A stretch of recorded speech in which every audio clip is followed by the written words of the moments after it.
በጅማ ከተማ የተፈጠረው አስደንጋጭ ግድያ የ16 ዓመቱ የክፍል አለቃ በክፍል ጓደኛው አንገቱ ታረደ። ለምን እንዲህ ሆነ? ሰላም ጤና ይስጥልኝ የተከበራችሁ የቻናላችን ተከታታዮች፣ ዛሬ ይዘንላችሁ የቀረብነው መረጃ ልብን ይሰብራል፣ ደምን ያፈላል። በትምህርት ገበታ ላይ ለተሻለ ነገ የሚሰናዳ ወጣት የክፍል ጓደኞቹን የሚመራ ተማሪ ህይወቱ በእንዲህ አይነት አሰቃቂ ሁኔታ ያልፋል ብሎ ማንም አልገመተም ነበር። አሳዛኝ ሁኔታው በእርግጥም ተከስቷል። ጅማ ከተማ ዛሬ በለቅሶና በድንጋጤ ውስጥ ናት። በሄርማታ አንደኛ ደረጃ ትምህርት ቤት ውስጥ የተከሰተው ድርጊት ግን ተራ ጸብ አይደለም፣ ይልቁንም ጭካኔ የተሞላበት ግድያ እንጂ።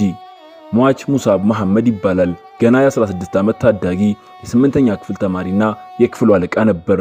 ሙሳብ ትምህርት ቤቱን እና ጓደኞቹን የሚወድ ስነ ስርዓት የሚያከብር ወጣት እንደነበር መምህራኑ ምስክርነታቸውን ሰጥተዋል። ድርጊቱ የተፈጠረው መምህር በሌለበት ሰዓት ነበር። የ17 ዓመቱ ገዳይ ሙአዝ ቢላል በክፍል ውስጥ መምህራን አለመኖሩን ተመልክቶ በመስኮት ዘሎ ለመውጣት ይሞክራል። የክፍሉ አለቃ ሙሳብ ግን ስራውን ሊወጣ ሞከረ። ለምን እንዲህ አይነት ኢስነ ምግባራዊ ድርጊት ታደርጋለህ ሲል ጠየቀው። ይህቺ ጥያቄ ግን ለሙሳብ ሞትን ይዛ ትመጣለች ብሎ ማን አሰበ?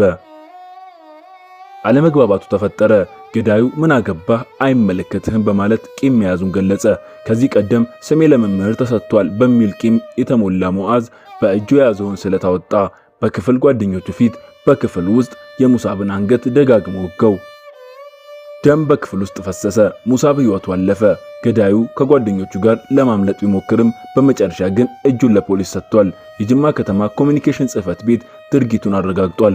ፖሊስ በአሁኑ ሰዓት የችግሩን መነሻና መንስኤ በጥልቀት እያጣራ ይገኛል። የሙሳብ የቀብር ስነ ስርዓት ተፈጽሟል።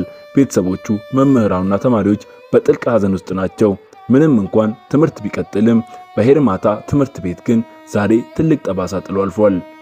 የዛሬው ወጣቶች ወዴት እየሄዱ ነው? በትምህርት ቤት ቅጥር ግቢ ውስጥ ስለት መያዝ እንዴት ተለመደ? የአንድ ታዳጊ ህልም እንዲህ በቀላሉ መቅረቱ አያሳዝንም? የሙሳብ ቤተሰቦች መጽናናት እንመኛለን። እናንተስ በዚህ አሳዛኝ ድርጊት ላይ ምን ትላላችሁ? አስተያየታችሁን በኮሜንት መስጫው ላይ አስፍሩልን። መረጃውን በፍጥነት ለማግኘት ቻናላችንን ሰብስክራይብ በማድረግ ቤተሰብ ይሁኑ።